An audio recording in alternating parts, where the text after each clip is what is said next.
శుభోదయం మిత్రులారా, వార్తా కథనంపై విశ్లేషణ కార్యక్రమం టీజీటీవీ మార్నింగ్ న్యూస్ కు స్వాగతం. నేను మీ జర్నలిస్ట్ సత్య. ముందుగా రాష్ట్రంలోని ప్రధాన వార్తలను కనుక పరిశీలించినట్టయితే, నాడు బీఆర్ఎస్ హయాంలో అగ్రపథాన దేశానికే దిక్చూసిగా మారినటువంటి తెలంగాణ నేడు రెండున్నరేళ్ల కాంగ్రెస్ పరిపాలనలో అధోగతి పాలవుతా ఉన్నది. ఒకవైపు నిధులు రావు, మరోవైపు అప్పుల పాలవుతా ఉన్నది. ఇటు పథకాలు అమలు కావు, ఇచ్చిన గ్యారంటీలకు మరి గ్యారంటీ లేకుండా పోయింది. మరి ఇక్కడ 420 హామీలు బుట్టదాఖలు అయితే, మరోవైపు చూసుకున్నట్టయితే ఇక్కడ ఏదైతే పోరుబాట పడతా ఉన్నారు వివిధ శాఖలు, ఒకవైపు నిరుద్యోగులు ఉద్యోగాల కోసం, మరోవైపు ఆర్టీసీ కార్మికులు తమ ఉద్యోగ భద్రత కోసం, మరోవైపు చూసుకున్నట్టయితే ఇటు పంప్ హౌస్లకు కూడా కరెంటు కటకట ఏర్పడుతా ఉన్నది. ఇప్పటికే పొలాలన్నీ ఎండిపోతా ఉన్నాయి. ఒకవైపు కాళేశ్వరాన్ని ఎండబెట్టి ఏదైతే బీఆర్ఎస్ మీద బురజల్లే కార్యక్రమంలో భాగంగా మరి ప్రాణహిత, అదే విధంగా గోదావరి నీటినందరినీ కూడా కిందికి వదిలేసి ఈరోజు మరి ఇక్కడ రైతుల పాలిట శాపంగా మారింది కాంగ్రెస్ ప్రభుత్వం అని చెప్పక తప్పదు. నిత్యం ఏదైతే గురుకులాల్లో ఫుడ్ పాయిజన్లతోటి విద్యార్థులు ఆసుపత్రుల పాలు అవుతూనే ఉన్నా కూడా ఇప్పటి వరకు కూడా విద్యాశాఖ మంత్రి కూడా తన చేతుల్లో పెట్టుకున్నటువంటి రేవంత్ రెడ్డి మరి దాని మీద చలనం లేకుండా పోయింది.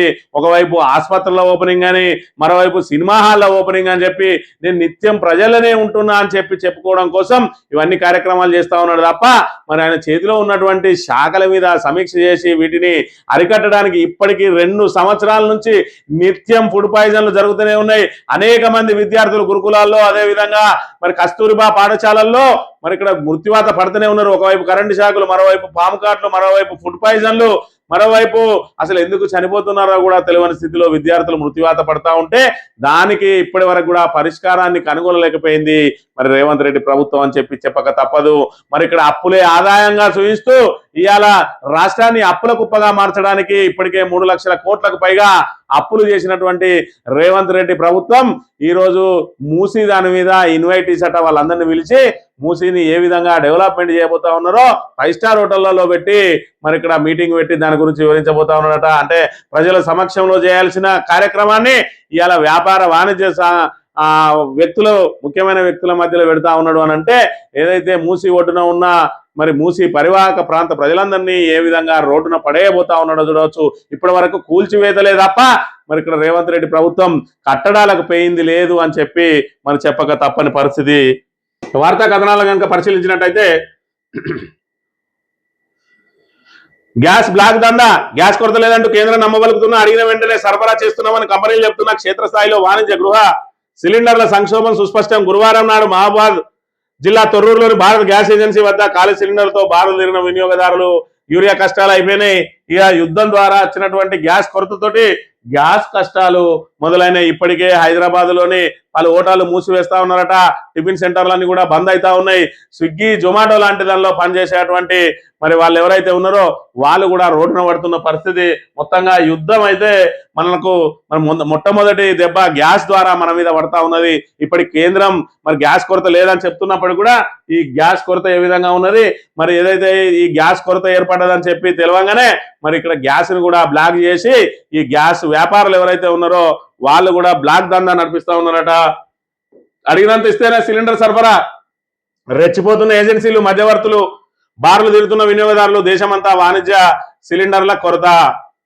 గ్యాస్ సరఫరా తక్షణమే పునరుద్ధరించాలి. గ్యాస్ సిలిండర్ల కొరతపై కేంద్రం స్పందించాలి. రాష్ట్ర వ్యాప్తంగా దాదాపు 90% హోటళ్లు, రెస్టారెంట్లు 48 గంటల్లో మూతపడే ప్రమాదం. హైదరాబాద్ లో లక్షలాది మంది విద్యార్థులు, వర్కింగ్ ప్రొఫెషనల్స్ కు భోజనం దొరకని స్థితి. గ్యాస్ లభ్యతపై జిల్లా స్థాయి పంపిణీ వివరాలతో కూడిన బ్లాక్ డాష్ బోర్డు ఏర్పాటు చేయాలి.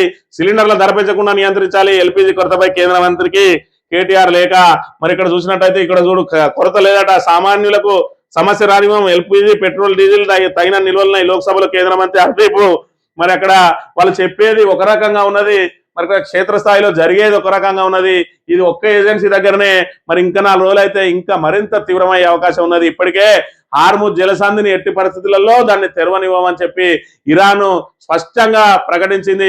వాళ్ళు ఒక 3 డిమాండ్లు పెట్టిండ్రు. ఇప్పటి వరకు మరి మాకు జరిగిన నష్టాన్ని మీరే పూరించాలి.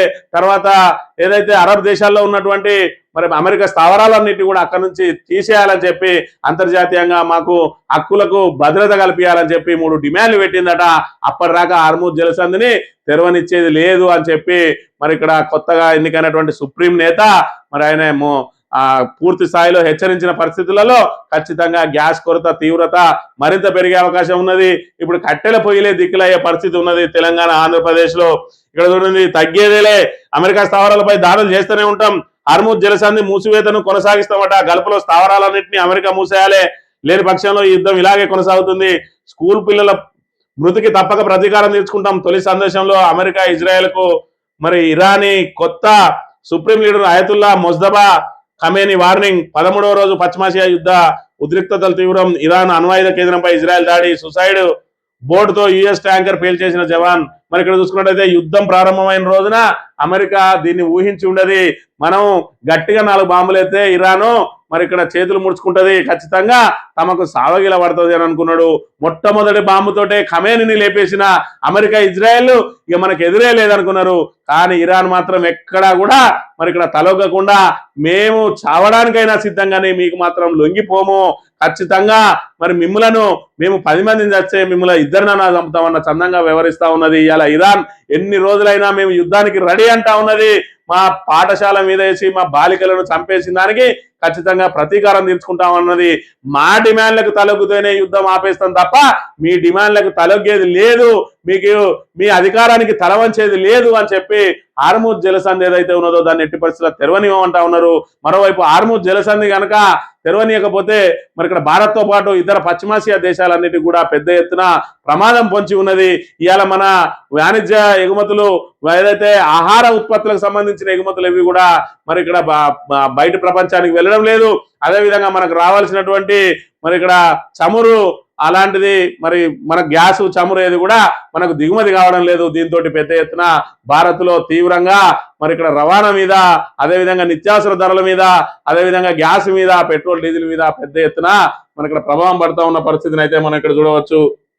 ఈనాడు అగ్రపథం నేడు ఆగమాగం, కేసీఆర్ పాలనలో దేశానికే దిక్సూచిగా రాష్ట్రం, సొంత రాబడిలో రాష్ట్రం స్వయం సమృద్ధి, 80% చేరిన సొంత పనుల వాటా, మౌలిక వసతులే లక్ష్యంగా మూలధన వ్యయంలో 160% వృద్ధి నమోదు, దేశ సగటు కంటే తక్కువగా రుణభారం.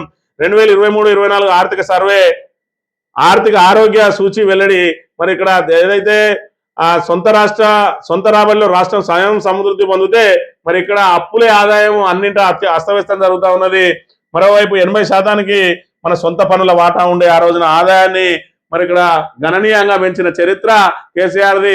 ఏదైనా అప్పులు చేసిండు అని అంటే దానికి పదంతులు ఆస్తులను సంపాదించిండు కేసీఆర్. ఇలా మరి ఏదైతే రేవంత్ రెడ్డి అప్పులు చేస్తా ఉన్నాడు అని అంటే ఆ అప్పుల ద్వారా ఆదాయ మార్గాలు అయితే ఉండడం లేదు, ఇన్ఫ్రాస్ట్రక్చర్ డెవలప్మెంట్ లేదు.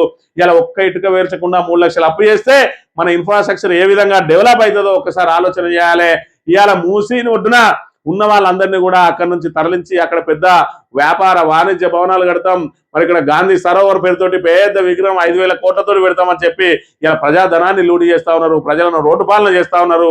నాడు ఒక్కరి ఇల్లు కూడా కూల్చకుండా 5 కిలోమీటర్ల మేర మూసిని అభివృద్ధి చేసిండు. దాన్ని రోల్ మోడల్ గా తీసుకొని అదే అభివృద్ధిని కొనసాగించాల్సిన రేవంత్ రెడ్డి ఇవాళ ప్రజలను బుల్డోజర్లతోటి కూల్చేయడానికే, ఇళ్లను కూల్చేయడానికే మొగ్గు చూపుతా ఉన్నాడు. ఇప్పటికే వెలుగుమట్టలో ఎక్కడైతే కూల్చిండ్రో అక్కడనే మరి ఇక్కడ పట్టాలిచ్చి ఇల్లు కట్టేయాల్సిన దుస్థితి ప్రభుత్వానికి ఏర్పడ్డది. ఇంకా కూడా వెనక్కి తగ్గడం లేదు. మరి మధుర్ రిడ్జ్ లాంటి అపార్ట్మెంట్ 450 మరి ఇక్కడ ఏదైతే గేటెడ్ ఉన్నటువంటి ఆ అపార్ట్మెంట్లు అన్నింటినీ కూడా కూల్చేసి అక్కడ విగ్రహం పెడతా అంటా ఉన్నాడు. మరి ఇది ఖచ్చితంగా మరి సైకో లక్షణాలే తప్ప జనాన్ని రోడ్డున పడేసి నువ్వు విగ్రహం పెడితే దాని ద్వారా ఎవరికి సంతోషమో ఒకసారి ఆలోచన చేయాలి. కాంగ్రెస్ 2 ఏళ్ల ఏలుబడిలో దిక్కుచేసిన స్థితిలో ఆర్థికం, అప్పులే ఆదాయం, అన్నింటి అస్తవ్యస్తం, పథకాలు లేవు, నిధులు రావు, బిల్లులు ఇవ్వరు, ఉన్న పథకాలు అమలు చేయడంలోనూ వైఫల్యమే, అటకెక్కిన గ్యారంటీలు, ఎగవేసిన హామీలు, ఒక్కొక్కటిగా పోరుబాటులో వివిధ వర్గాలు దగాపడిన జనం దండుగడుతున్న వైనం. 10 ఏళ్లలో శిఖరాగ్రానికి చేరిన తెలంగాణ ప్రగతి ఖ్యాతి 2 ఏళ్లలో పాతాళానికి పడిపోయింది. కేసీఆర్ ఏలుబడిలో వెలుగులు విరజిమ్మిన రాష్ట్ర ఆర్థికం కాంగ్రెస్ పాలనలో చీకటలో మునిగింది. నిన్న దేశానికే దిక్చూసి నేడు దిక్కుతోచని స్థితి. రాష్ట్రం మెల్లమెల్లగా రుణ ఊబిలోకి జారిపోతూ ఉన్నది. ఈ ఏడాది అప్పుల్లో దేశంలోనే 3వ స్థానంలో నిలిచింది తెలంగాణ. పోనీ అప్పు చేసి కొత్తగా కట్టిందేమైనా ఉన్నదా అంటే అది లేదు. హామీలకు అతిగతి లేదు. సంక్షేమ పథకాలు సెతికిల పడ్డాయి. బిల్లు చెల్లించలేక దవాఖానాలకు మందులు బంద్ అయినాయి. పంప్ హౌజ్ల కరెంటు కట్ అయింది. కొలువుల సంగతి ఏందని నిరుద్యోగులు కొట్లాడుతున్నారు. ఇచ్చిన హామీలను నెరవేర్చేది ఎప్పుడంటూ ఉద్యోగులు నిలదీస్తున్నారు. 6 గ్యారంటీలు ఆవిరైపోతున్నాయి. కాంగ్రెస్ చేతిలో దగాపడిన ఒక్కో వర్గం దండగడుతున్నది. సర్కార్పై భ్రమలు సకల జనులు పోరుబాట పడతా ఉన్నారు. మరి పోరుబాట పట్టకపోతే ఇవాళ వాళ్ళందరినీ నడరోడ్డు మీదకి గెంటేసే పరిస్థితి ఉన్నది. ఖమ్మంలో, వెలుగుమట్టలో భూదాన్ భూముల బాధితులు కనుక పోరుబాట పట్టకపోతే ఇవాళ వాళ్ళకి అక్కడనే పట్టాలు ఇచ్చి ఇందిరమ్మ ఇల్లు నిర్మిస్తామని చెప్పి మరి వాళ్ళకు ఆ ప్రభుత్వం ఆ నిర్ణయం తీసుకునేదా ఒక్కసారి ఆలోచన చేయాలి. ఇవాళ మూసి పరివాహక ప్రజలందరూ కూడా బస్తీలంతా మరి బస్తీ జేఏసీ ఏర్పాటు చేసుకొని పోరాటం చేయకపోతే ఇప్పటికే మూసీని సమూలంగా మూసీ పరివాహక ప్రాంతంలో ఉన్నటువంటి ఇళ్లన్నింటినీ కూడా సమూలంగా బుల్డోజర్తో కూల్చేసేది. అయినప్పటికీ కూడా మేము కూల్చక తప్పది.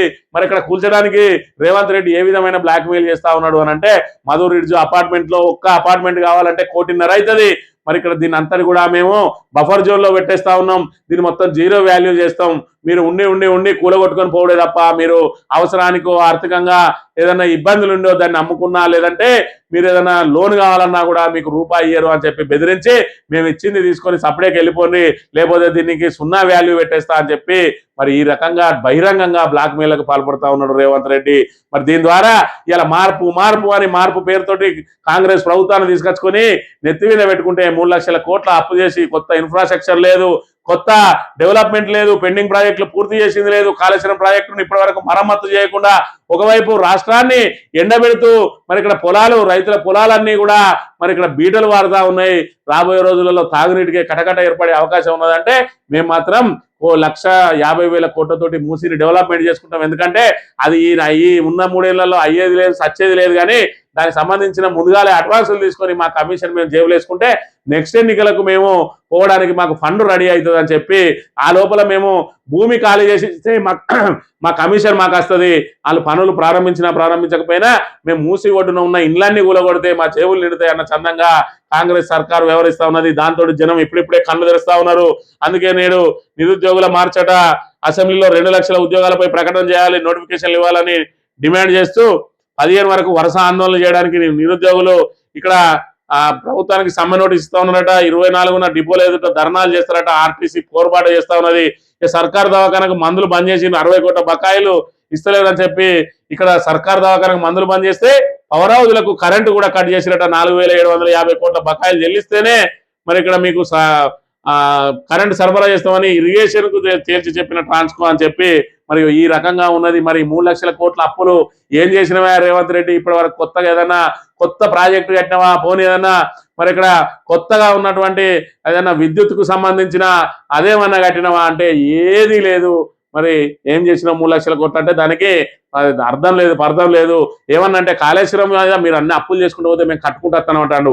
అప్పులు తీసుకొని మరి ఏమంటారు, ఇవాళ మరింత ఎక్కువ అప్పులు తీసుకోవడం కోసం అప్పులు కడతా ఉన్నాడు. ఇవాళ 30,000 కోట్లు ఆ అప్పు కట్టేస్తే మళ్ళీ 1,00,000 కోట్లు మళ్ళీ కాళేశ్వరం పేరు మీద తీసుకోవచ్చు అని చెప్పి ఈ డ్రామాలు తప్ప ఇవాళ ఆయన కొత్త ఆదాయంతో అప్పులను నిలువరించింది లేదు. మేము అప్పు చేసి పప్పు కూడా తినమంటాడు.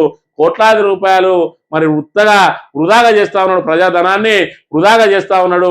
ప్రజలకు ఇచ్చే సంక్షేమ పథకాలకు మాత్రం వీళ్ళ దగ్గర డబ్బులు ఉంటలేవు, కానీ ఆర్భాటాలకు మాత్రం ఉంటా ఉన్నాయి.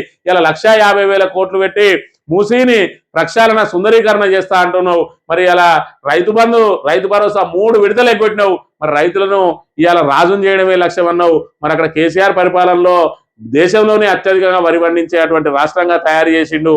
పథకాలనున్న తెలంగాణని నెంబర్ 1గా చేసిండు. మరి నువ్వేం చేసినావా అంటే ఆ ఉన్న పథకాలను ఎగ్గొట్టి రైతులను రోడ్ల మీద నిలబెట్టినావు. ఇప్పటికే యూరియా కొరతతోటి రైతులందరూ నట్టేట మునుగుతా ఉన్నారు. రాత్రిళ్ళంతా కూడా కావలు కాస్తా ఉన్నారు. మరి ఇప్పుడు ఏదైతే యుద్ధంతో గ్యాస్ సరఫరా కావడం లేదు, గ్యాస్ సరఫరా కాకపోతే యూరియా తయారవడం లేదు. యూరియా తయారు కాకపోతే రేపటి రోజున మళ్ళొచ్చే సీజన్కు నువ్వు యూరియా ఏ విధంగా ఇస్తావు? ఇలా రైతులను ఇంకా నట్టేట ముంచడానికే ఈ కాంగ్రెస్ అస్తవ్యస్త నిర్ణయాలు ఉన్నాయి. ఏదన్నా ఒక యూరియా కానీ ఇంకా ఆహార ఉత్పత్తులు కానీ ఇంకేదైనా కూడా రాబోయే 2-3 సీజన్ల మందం మనం నిల్వ చేసి ఉంచుకుంటాం. అది ఏదైతే బీఆర్ఎస్ ప్రభుత్వం అప్పుడు దూరదృష్టితోటి ఆలోచించేది, ఇక్కడ చూసుకున్నట్టయితే మరి కాంగ్రెస్ దుర్బుద్ధితోటి ఆలోచిస్తా ఉన్నదనే విషయాన్ని అయితే మనం ఇక్కడ గమనించాలి. ఈ ఆక్రమణల క్రమబద్ధీకరణ డెక్కన్ సిమెంట్స్ ఎపిసోడ్ లో నాటకీయ పరిణామాలు. సర్కార్ పెద్దల కనుసన్నలలో అండగా నిలుస్తున్న అటవీ శాఖ గతంలోనూ ఆక్రమణలపై ఒక్కో అధికారి ఒక్కోల నివేదికలు. కేంద్ర సాధికారత కమిటీ రంగంలోకి దిగిన మారం తీరు క్రమబద్ధీకరించారు కదా అంటూ అధికారుల్లో తేలిక భావన. ఏదైతే అటవీ శాఖ భూములు ఏవైతే ఉన్నాయో వాటిని పూర్తిగా ఆక్రమించి మరి ఇక్కడ ఉన్నటువంటి దక్కన్ సిమెంట్ మరి ఆక్రమిస్తే దాని మీద ఇవాళ ఏదైతే విచారణకు వచ్చిందో అధికారులు దాన్ని మరి పెద్ద ఎత్తున నివేదికల కోసం వీళ్ళందరూ కూడా అక్కడ తనిఖీలు నిర్వహిస్తా ఉన్నారు. ఆ తనిఖీల్లో భాగంగా ఆక్రమణలకు గురైన వాటిని ఒక్కో అధికారి ఒక్కో నివేదిక ఇచ్చినట. మొత్తానికి అయితే క్రమబద్ధీకరించారు కదా. మరి ఆ క్రమబద్ధీకరణ అనేది నిబంధనల మేరకు అయిందా, నిబంధనలకు విరుద్ధంగా అయిందా అంటే నిబంధనలతోటి పని లేదు. ఆల్రెడీ క్రమబద్ధీకరించారు కదా, ఇక వదిలేయంటారు. ఒకవైపు సుప్రీంకోర్టు సాధికారిక కమిటీ వచ్చినా కూడా ఇవాళ ప్రభుత్వం వాళ్ళకు మసిపూసి మారేడుకాయ చేసి ఆల్రెడీ క్రమబద్ధీకరణ జరిగిందని చెప్పి తప్పుడు నివేదికలు ఇచ్చి ఆ సిమెంట్స్ కంపెనీని కాపాడబోతా ఉన్నది. మళ్లీ రోడ్డున పడేసిండు. ఖమ్మంలో అంబేద్కర్ భవన్ పునరావాస కేంద్రంలో తలదాచుకున్న వెలుగుమట్ల బాధితులను పోలీసుల బలగాలతో బలవంతంగా వెలువడుతున్నటువంటి అధికారులు.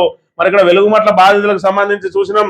మరి గతంలో చూసుకున్నట్టయితే మరి సుమారు 750 కుటుంబాలను మరి మొత్తం వాళ్ళన్నింటినీ కూడా నేలమట్టం చేసిన వాళ్ళ ఇళ్ళన్నింటినీ కూడా చిన్న బేస్మెంట్ కూడా లేకుండా పూర్తిగా కూల్చి పడేసిండు. తర్వాత బీఆర్ఎస్ ఏదైతే భూదాన్ బాధితులకు అండగా నిలబడి పెద్ద ఎత్తున పోరాటం చేయడంతో మరి ఇక్కడ అందులో 400 మందికి 411 మందికో 412 మందికో పట్టాలు ఇస్తా ఉన్నారు. మరి 412 మందికి పట్టాలు ఇస్తే ఈ 338 మంది సంగతి ఏంటంటే వీళ్ళందరూ అనర్హులట. ఇప్పటి వరకు ఏదైతే ఆ భూదాన్ బాధితులు ఏదైతే ఉన్నారో వాళ్ళకు పునరావాస కేంద్రంలో ఏదైతే పునరావాసం కల్పించిందో అన్ననే ఉన్నారు. పునరావాసం అంటే వాళ్ళకి ఏదో షెల్టర్ ఇచ్చారు కానీ వాళ్ళకు అన్నపానీయాలు మాత్రం ఇవ్వలేదు. దానికి అక్కడ ఉన్నటువంటి బీఆర్ఎస్ పువ్వాడ నాగేశ్వరరావుకు సంబంధించి ట్రస్ట్, మరి ఆయననే పువ్వాడ అజయ్ కుమార్ ఆధ్వర్యంలో నాగేశ్వరరావు ట్రస్ట్ ద్వారా వాళ్ళకు అన్నపానీయాలు నిత్యం అందజేస్తే ఇవాళ ఎవరైతే ఇందిరమ్మ పట్టాలు ఇచ్చిందో ఆ ఇందిరమ్మ పట్టాలు ఇచ్చిన వాళ్ళకు ఇందిరమ్మ ఇల్లు మీకు అక్కడే ఇస్తామంటే వాళ్ళకి ఇచ్చినటువంటి కేటాయించిన జాగలోకి ఏదైనా మరి ఇక్కడ కిరాయికి వెళ్ళి వాళ్ళ ఇళ్లను నిర్మాణాన్ని చూసుకోవడానికి వాళ్ళు వెళ్ళిపోయిండు. మరి వివిధ గ్రామాలలో ఇస్తా అన్నటువంటి ఆ 101 మంది వాళ్ళు వెళ్ళిపోయిండు. ఇక మిగిలిన 338 మంది మీరు అర్హులు కాదు, మీరు ఇక్కడ నుండి వెళ్ళిపోవాలి, లేదంటే పోలీస్ కేసులు పెడతామని చెప్పి నిన్న నిర్దాక్షిణ్యంగా వాళ్ళను గెంటేసిన పరిస్థితిని మనం ఇక్కడ చూడాలి. 750 మంది అంటే అలా 338 మందికి తీరని అన్యాయం చేస్తా ఉన్నది. మరోవైపు మేమే నిజమైన బాధితులం, మాకు ఇల్లు లేదు, గూడు లేదు, మమ్మల్ని ఎట్లా మీరు ఈ మున్సిపాలిటీ అధికారులు, రెవెన్యూ అధికారులు మేము అనర్హులం అని తేల్చిను అని చెప్పి వాళ్ళు నెత్తి నోరు కొట్టుకుంటున్న పరిస్థితి ఇవాళ అక్కడ వెలుగుమట్లలో నెలకొన్న పరిస్థితి. ఇక కాళేశ్వరం కమిషన్ చెల్లది. లోపభూయిష్టంగా విచారణ జరిపిన కమిషన్ అన్ని ప్రాజెక్టుల అంచనాల వ్యయాలు పెరిగాయి. కేసీఆర్ను అపర భగీరథుడిగా రాష్ట్రం కీర్తించింది. ఆయనపై నిందలు వేయాలని ప్రభుత్వం కుట్రలు. అందుకే కమిషన్ నివేదిక ముందుగా బహిర్గతం. సీనియర్ న్యాయవాది శేషాద్రి నాయుడు వాదనలు. కాళేశ్వరం కమిషన్ పై హైకోర్టులో ముగిసిన వాదనలు ఏప్రిల్ 8న తీర్పును వెలువరిస్తామన్న ధర్మాసనం. ఏదైతే Kaleshwaram commission PC Ghosh commission మరి ఇక్కడ నివేదిక ఇచ్చిందో తప్పల తడకగా ఇచ్చినటువంటి ఆ నివేదిక ద్వారా దాన్ని బయటికి లీక్ చేసి పత్రికలకు ఇచ్చి కేసీఆర్ ప్రతిష్టను మసకబార్చే ప్రయత్నం ఏదైతే చేసిందో ఖచ్చితంగా కాళేశ్వరం నివేదికను కొట్టేయాలి, అది పనికిరానిదిగా తేల్చాలని చెప్పి హైకోర్టులో వాదనలు జరిగిన 8వ తేదీకి తీర్పును రిజర్వ్ చేసిందట. సాక్షి దినపత్రిక విషయానికి వస్తే యుద్ధ కల్లోలం. ప్రతిదాడులతో దెబ్బతింటున్న పశ్చిమాసియా. $100 దాటిన బ్యారెల్ ముడి చమురు ధర. దాడులు ఆపకపోతే $200 దాటడం తథ్యమట. ఇరాన్ చూసి అందరూ కూడా నేర్చుకోవాలి. ఏదైతే ఆత్మగౌరవంతో ఎట్లా బతకాలన్నది మరి ఇరాన్ చూసి ఖచ్చితంగా నేర్చుకోవాల్సిందే. ఎందుకంటే ఇవాళ ఏదో చిన్న దేశం, దాన్ని మరి ఇక్కడ 1-2 రోజులలో కథం చేస్తామని చెప్పి ఖమేని లాంటి సుప్రీం లీడర్ను మొదటి బాంబుతోటే లేపేసినటువంటి అమెరికా ఫుల్ ధీమాతోటి వాళ్ళ మీద దాడిలోకి దిగింది. కానీ ఇవాళ ఏమాత్రం తలొగ్గగా ఇరాన్ ఇంకా పోరాటం చేస్తూనే ఉన్నది. అమెరికా ఇజ్రాయెల్ మీద ఎంత నష్టపోయినా పైచేయి సాధిస్తా ఉన్నదనే విషయాన్ని అయితే మనం ఇక్కడ గమనించాలి. గురువారం హైదరాబాద్ షాపూర్ నగర్ లో హెచ్ఎంటీ రోడ్డు పక్కన చిన్న హోటల్ నడుపుకుంటున్న కుటుంబం వాణిజ్య గ్యాస్ సిలిండర్ల కొరతతో కట్టెల పొయ్యి పైన ఇలా వంటలు చేస్తుంది. హోటల్ నడిస్తేనే తమకు కూడా గడుస్తుందని చెప్పింది. ఇక కట్టెల పొయ్యిలు ప్రారంభమైన ఆల్రెడీ హైదరాబాద్ నడిబొడ్డునే ఇక్కడ కట్టెలతోటి వంటలు చేసుకోవాల్సిన దుస్థితి వచ్చింది రాష్ట్రంలో. మరి ఇక్కడ సిలిండర్ల కొరత స్పష్టంగా కనిపిస్తా ఉన్న పరిస్థితిని అయితే మనం చూడవచ్చు. ఈ ఆంధ్రజ్యోతి విషయానికి వస్తే తిండికి తిప్పలు. గ్యాస్ కొరతతో మెస్సులు, హోటళ్లు, రెస్టారెంట్లు, టిఫిన్ సెంటర్లు అన్ని కూడా మూతపడ్డాయట. దేశంలో ఎల్పీజీ కొరతపై పార్లమెంట్ ఆవరణలో కాంగ్రెస్, ఎస్పీ, డిఎంకే తదితర విపక్ష ఎంపీల నిరసన. ఒక్కసారన్నా మన రాష్ట్రంలో కాంగ్రెస్ నాయకులు, కాంగ్రెస్ ఎమ్మెల్యేలు, కాంగ్రెస్ మంత్రులు ఒక్కసారన్నా ఇలాంటి దాని మీద ధర్నా చేస్తే చూడాలని ఉన్నది. మరి ఇక్కడ ఏదైతే బడేబాయి మీద చోటేబాయి ఇలాంటి యుద్ధాన్ని ఏదైనా చేస్తాడా, ఏదో మాట వరుసకు నేను తిట్టినా అంటే తిట్టినా అని చెప్పి ఏదో మరి ఇక్కడ పత్రికల మందం కనబడడానికి కవరింగ్లు చేస్తూ ఉంటాడు రేవంత్ రెడ్డి. కానీ నిజమైన పోరాటం ఒక్కసారన్నా చేస్తే చూడాలని ఉన్నది. మరి బడేబాయి చోటేబాయిల బంధం ఏ విధంగా ఉన్నదో మనకు కనబడుతుంది. ఇక 3 షరతులు అమెరికా ఇజ్రాయెల్ ముందు ఇరాన్ డిమాండ్లట. మా చట్టబద్ధమైన హక్కులను గుర్తించాలి, యుద్ధం వల్ల జరిగిన నష్టానికి పరిహారం చెల్లించాలి, భవిష్యత్తులో దాడి చేయకుండా అంతర్జాతీయ హామీ కావాలి అని చెప్పి, లేదంటే ఖచ్చితంగా మేము మిమ్మల్ని ఎట్టి పరిస్థితులలో కూడా హర్మూజ్ జలసంధిని ఓపెన్ కానీయం, మిమ్మల్ని ఖచ్చితంగా ఎన్ని రోజులైనా మేము యుద్ధం చేయడానికి సిద్ధమే అని చెప్తున్న పరిస్థితి. ఇరాన్ ఎంతలే అనుకుని తప్పుడు లెక్కేసిన ట్రంప్ తీవ్ర దాడులతో లొంగిపోతుందని కారణం మారుతుందని అంచనా. దారుణంగా తప్పిన అమెరికా లెక్కలు, ఇరాన్ ఎదురుదాడితో చుక్కలు, హర్మూజ్ చమురు ట్యాంకర్లకు రక్షణ కల్పించలేమంటున్నా మరి ట్రంప్. మరి యుద్ధం మొదలుపెట్టింది కానీ ఏ విధంగా ముగించాలనో ఇక్కడ అమెరికా ఇజ్రాయెల్లకు తెలుస్తలేదు. ఎందుకంటే వాళ్ళిద్దరు చేపట్టిన యుద్ధం ద్వారా ప్రపంచం మీద మరి ఎఫెక్ట్ పడతా ఉన్నది. ఇలా చమురు బ్యారెల్ ధర, మరి ముడి చమురు బ్యారెల్ ధర $100 చేరుకున్నది. ఇదే యుద్ధం ఇదే విధంగా కొనసాగితే ఖచ్చితంగా $200 అవుతుంది అన్నాడు.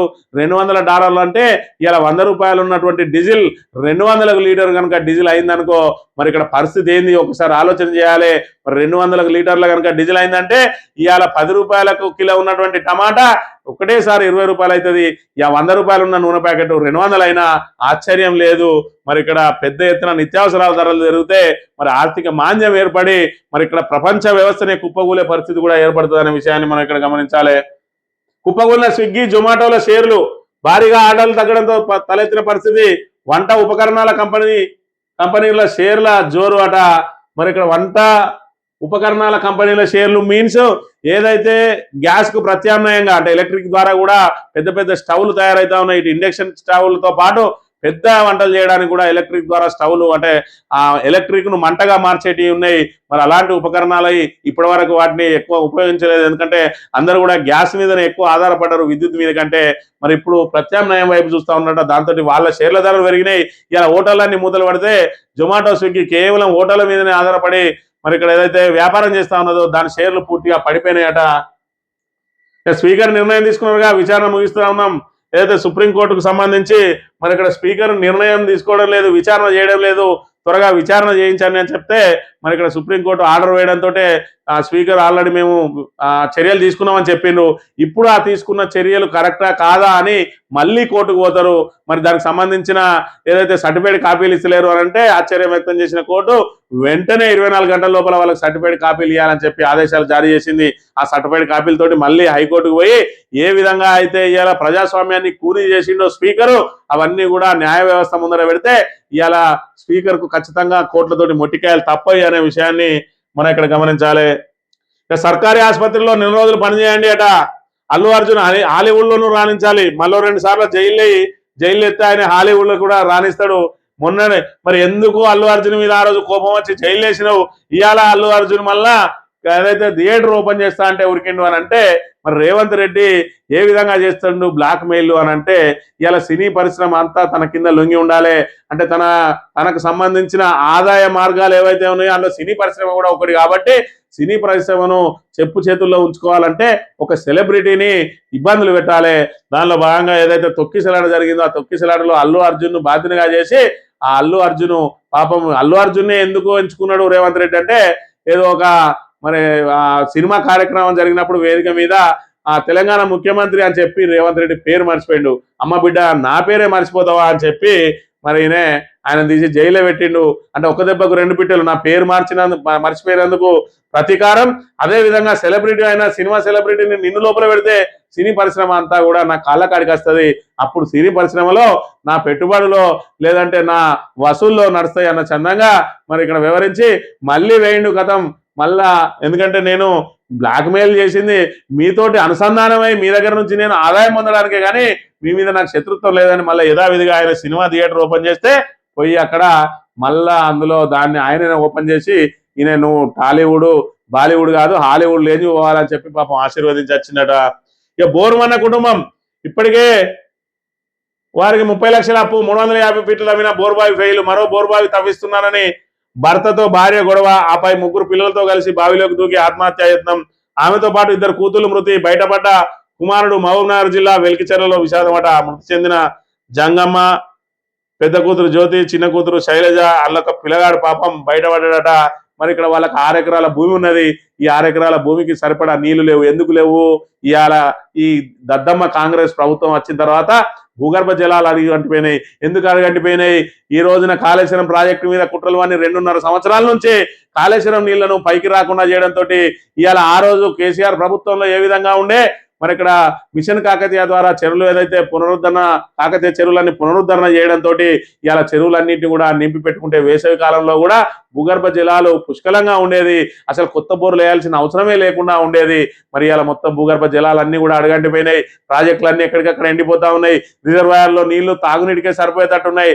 దాంతో మళ్ళీ బోరు బావులు వేసుకుంటే 350 ఫీట్లు తవ్వినా కూడా బోరు మరి పడలేదట. మళ్ళీ బోర్ వేస్తా అంటే ఇప్పటికే 30 లక్షల అప్పున్నాం. ఓ బోర్ వేసినావు, 350 ఫీట్లు తవ్వినావు, మళ్ళా బోర్లో కూడా నీళ్లు పడకపోతే మన పరిస్థితి, ఈ అప్పులతోటి బతుకుడు ఎట్లా, నా బిడ్డల పెళ్లిళ్ళు ఎట్లా అని పాపం ఆమె బావిలో దునికి ఆత్మహత్య చేసుకున్నదంటే, ఆ పిల్లలిద్దరిని దూకి వాళ్ళతో పాటు ముగ్గురు ఆత్మహత్యకు పాల్పడరు అని అంటే మరి ఇది నిజంగా ప్రభుత్వం మరి ఇక్కడ ఖచ్చితంగా ప్రభుత్వ హత్యలు కాదా? ఒకసారి ఆలోచన చేయాలి. ఇలా భూగర్భ జలాలు అడుగంటడానికి కారణం ఏంది? కాంగ్రెస్ వచ్చిన 2.5 ఏళ్లలోనే ఈ మార్పులు ఏం జరుగుతా ఉన్నది? మార్పు అంటే ఇదేనా? సస్యశ్యామలంగా ఉన్న తెలంగాణను ఇవాళ ఆత్మహత్యల తెలంగాణగా మార్చడమేనా మార్పు అనే విషయాన్ని ఒకసారి గమనించాలి. 2,78,00,000 జనాభా, 4 లక్షల కోట్ల పెట్టుబడులు, హెచ్ఎండిఏ పరిధిలో 2050 నాటి అవసరాల మేరకు సమగ్ర రవాణా ప్రణాళిక, ప్రజా రవాణా 50% పెంపుదల, నగరంలో 556 కిలోమీటర్ల మేర మెట్రో రైలు విస్తరణ, ఎంఎంటీఎస్ 336 కిలోమీటర్లు, రోడ్డు నెట్వర్క్ 19,352 కిలోమీటర్ల పెంచేందుకు ప్లాను, 120 ఫుట్ఓవర్ బ్రిడ్జిలు, స్కై వాకులు, 8 ఎలివేటెడ్ కారిడార్లు, మూసీ 29 బ్రిడ్జిల నిర్మాణానికి సూచన, 19 మల్టీ లెవెల్ పార్కింగ్ సదుపాయాలు. అన్ని ఓకే. డబ్బులు ఎక్కడి తెస్తావు? నువ్వు ఎక్కడికైనా పోతే చెప్పులు ఎత్తుకపోయేటోని చూసినట్టు చూస్తాను కదా. రాష్ట్ర ఆదాయాన్ని వేస్తావా? మరి 18,000 కోట్లు రావట్టే, 6,000 కోట్లు ఉద్యోగులు పోవట్టే, 6,000 కోట్లు అప్పులకు పోవట్టే, 6,000 కోట్లు సంక్షేమ పథకాలకు పోవట్టే. మరి ఎప్పుడు సంపాదిస్తావు? ఎప్పుడు? మరి దీనికి సుమారు 4 లక్షల కోట్లకు మరి టెండర్ పెట్టినావు, కానీ ఈ 4 లక్షల కోట్లు ఎక్కడ తెస్తావు? ఇప్పటికే 3 లక్షల కోట్లు అప్పు చేసినావు, మళ్ళీ 4 లక్షల కోట్లు అప్పు తెస్తావా? మరి కేసీఆర్ అప్పు చేసి 4 లక్షల కోట్లు అప్పు చేసి మరి విపరీతమైన ఇన్ఫ్రాస్ట్రక్చర్ డెవలప్మెంట్ చేస్తే ఇప్పటి వరకు 3 లక్షల కోట్లు అప్పు చేసిన నువ్వే ఇప్పటికి ఏం చేయలేదు. మరి ఇక్కడ మూసీకి సంబంధించి ఇంకో 1,50,000 కోట్లు, ఇదో 4 లక్షల కోట్లు, ఇవన్నీ కలిపి మరి ఇక్కడ తెలంగాణను పూర్తిగా ఎవరికైనా నమ్మేస్తావా, లేదంటే ఎవరికైనా కుదబెడతావా మరి రేవంత్ రెడ్డి అని చెప్పి యావత్ తెలంగాణ సమాజం చూస్తా ఉన్నది. ఇక RRR ఉత్తర భాగానికి అడ్కో రుణంపై కదలికాట, ఆర్థిక శాఖ వద్ద ఫైలు, 2,000 కోట్ల రుణం తీసుకోవాలని సర్కారు నిర్ణయం. RRR దక్షిణ భాగంలో 2010 హెక్టార్ల భూసేకరణకు రంగం సిద్ధం. భూములు సేకరించు, అప్పులు తెత్తనే ఉండు, అప్పుల భారం పెరుగుతూనే ఉంటది. 3 ఏళ్ళు అయితే నువ్వు ఎట్లా 2.5 ఏళ్ళు అయితే దిగిపోతావు. మళ్ళా తెలంగాణ మళ్ళీ ఎవరైతే అత్తారో వాళ్ళు ఈ అప్పుల భారం అంతా మొయ్యాలి. మరి ఇక్కడ కేసీఆర్ అప్పులు చేసిండు 4 లక్షల కోట్లు 8 లక్షల కోట్లుగా చూపించినావు. మరి అప్పులు చేసిండు. మరి తెలంగాణ అనేది అప్పుడే పురుడు పోసుకున్న తెలంగాణలో ఈ సౌకర్యాల కల్పన ఏ విధంగా జరిగింది? ఇవాళ నువ్వు కూర్చునే ఆ సచివాలయం ఏ విధంగా ఉన్నది, ఎంత అద్భుతంగా కీర్తించబడతా ఉన్నది, యావత్ ప్రపంచంలో ఏ విధంగా కీర్తించబడతా ఉన్నది. మరి అదేవిధంగా యాదాద్రి టెంపుల్ ఏ విధంగా కీర్తించబడతా ఉన్నది. ఇవాళ మరి ఇక్కడ చూసుకున్నట్లయితే టీ హబ్ ఏ విధంగా ఉన్నది, పోలీస్ కంట్రోల్ రూమ్ ఏ విధంగా ఉన్నది. ఇవాళ రవాణా కోసం రోడ్లు ఎన్ని రకాలుగా విస్తరించబడ్డాయి. ఇవాళ విద్యుత్ ఏ విధంగా 7,000 మెగావాట్ల నుంచి 22 మెగావాట్లకు ఏ విధంగా చేరుకున్నది. థర్మల్ స్టేషన్లు ఏ విధంగా నిర్మించబడ్డాయి. 1,00,000 కోట్లతోటి నిర్మించిందని చెప్తున్నటువంటి నువ్వు మరి కాళేశ్వరం ప్రాజెక్టు ఏ విధంగా ప్రజలకు ఉపయోగపడతా ఉన్నది. ఇలా కేవలం మేడిగడ్డలో 2 పిల్లర్లు ముంగితే 1,00,000 కోట్లు వృధా అయినాయి అంటున్నావే. మరి ఇక్కడ ఈ సైకిల్ అంతా వాడుకొని ఇవాళ మల్లన్న సాగర్ నుంచి ఏదైతే మూసీ నదులకు స్వచ్ఛమైన నీటిని వదిలి దాన్ని మొత్తం మురికినంతా తొలగిస్తా అంటున్నావు. ఆ మల్లన్న సాగర్ ఎక్కడి నుంచి వచ్చింది? ఇప్పటికి కూడా ఇంకా కూడా కక్షలు కార్పణ్యాలతో కాకుండా ఇంకనన్నా ఆ కాళేశ్వరం ప్రాజెక్టును నువ్వు పునరుద్ధరించకపోతే రాబోయే రోజులలో కానీ ఏదైతే మరి తాగునీటికి కూడా కటకట ఏర్పడే ప్రమాదం ఉంటుందని ఇప్పటికన్నా తెలివి తెచ్చుకొని మరి పరిపాలన చేయాల్సిన అవసరం ఉన్నది రేవంత్ రెడ్డి. జనావాసాలపై బాంబుల వర్షం, ఇరాన్ లెబనాన్ దాడుల్లో 21 మంది మృతట. బీరుట్లో పర్యాటక ప్రాంతంపై బాంబులు, ఇరాన్లో భద్రతా చెక్ పాయింట్ల పైన విరుచుకుపడుతున్న అమెరికా ఇజ్రాయెల్. మరి ఇక్కడ అమెరికా ఇజ్రాయెల్ ఏ విధంగా వాళ్ళను మట్టు పెడతా ఉన్నా ఇరాన్ మాత్రం వెనక్కి తగ్గుతలేదు. ఇక హైదరాబాద్ ఖాళీ కూడా వచ్చినట్లే. నెట్ఫ్లిక్స్ రాకతో ఎంటర్టైన్మెంట్ రంగానికి ఊతం. ఇప్పటికే దిగ్గజ సంస్థలకు వేదికగా రాష్ట్ర రాజధాని మీ కార్పొరేట్ ఆఫీసును ఫ్యూచర్ సిటీకి తీసుకురండి. ఐలైన్ స్టూడియోస్ కార్యాలయ ప్రారంభోత్సవంలో సీఎం రేవంత్ ఫ్యూచర్ సిటీకి తీసుకురండి. ఆ ఫ్యూచర్ సిటీలో ఏమున్నదా అంటే ఏమి లేదు. ఏదైతే 18,000 ఎకరాలు మరి ఇక్కడ బీఆర్ఎస్ ప్రభుత్వం సేకరించి మరి గ్రీన్ ఫార్మా ఏర్పాటు చేద్దామని చూసిందో అదంతా మరి రియల్ ఎస్టేట్ బుద్ధితోటి చూసేటువంటి రేవంత్ రెడ్డి చుట్టుపక్కల అసైన్ భూములన్నింటినీ కూడా తన అనుయాయులతో కొనిపించి ఇవాళ అదో ఆఫీస్ ఇదో ఆఫీస్ అక్కడ పెట్టి ఆ చుట్టుపక్కల మనం చూస్తూ ఉంటాం. రియల్ ఎస్టేట్ కి సంబంధించి ఎక్కడ చూసినా కూడా ఈడ కొత్తగా ఎయిర్పోర్ట్ రాబోతా ఉన్నది, లేకపోతే ఇక్కడ బస్ డిపో రాబోతా ఉన్నది, లేకపోతే ఈయనంగా రహదారి రాబోతా ఉన్నది అని చెప్పి ఆ చుట్టుపక్కల మరి అక్కడ ఫ్లాట్ పెట్టి అమ్ముకుంటారు. ఈయన కూడా ఫ్యూచర్ సిటీ అని చెప్పి ఈయననే అక్కడ స్థాపించి ఆ చుట్టుపక్కల రియల్ ఎస్టేట్ చేసుకోవడానికి తప్ప ఫ్యూచర్ సిటీ ద్వారా తెలంగాణ కొరిగేదేం లేదు. ఇవాళ ఏదైతే తెలంగాణకు ఇవాళ నెట్ఫ్లిక్స్ వచ్చినా, అమెజాన్ వచ్చినా, ఇంకోటి వచ్చినా 10 సంవత్సరాల్లో మరి ఇక్కడ బ్రహ్మాండమైన డెవలప్మెంట్ చేసిన మరి అక్కడ బీఆర్ఎస్ ప్రభుత్వం చేసినటువంటి డెవలప్మెంట్ ను చూసే ఇలా మరి ఇక్కడ ఖచ్చితంగా ఆంధ్రప్రదేశ్ కంటే ముందు తెలంగాణకు వస్తా ఉన్నారు తప్ప నువ్వు 2.5 ఏళ్లలో తెలంగాణకు పీకి పెట్టింది ఏం లేదని చెప్పి మరి ఇక్కడ యావత్ తెలంగాణ ప్రజానికాంతానికి అంతా కూడా తెలిసిపోతా ఉన్నది. కాబట్టి ఈ 2.5 సంవత్సరాల్లో ఇంకా పూర్తిగా దోపిడీకి గురి చేయబోయేటువంటి మరి కాంగ్రెస్ ప్రభుత్వాన్ని ఎక్కడికక్కడ కట్టడి చేయాల్సిన బాధ్యత మనదే. వెలుగుమట్ల బాధితులు ఏ విధంగా అయితే పోరాటం చేసి ఇవాళ పట్టాలు సాధించుకున్నారో, లగచెర్ల భూ పోరాటంతో గిరిజన రైతులందరూ కూడా తమ భూములను కాపాడుకున్నారో, ఎక్కడికక్కడ తెలంగాణ ప్రజానికం వీళ్ళ దోపిడీని ఎక్కడికక్కడ పోరాటం చేసి అరికట్టాలని విజ్ఞప్తి చేస్తూ ఇది ఈ రోజు మార్నింగ్ న్యూస్ తిరిగి పడతాం. Thank you very much.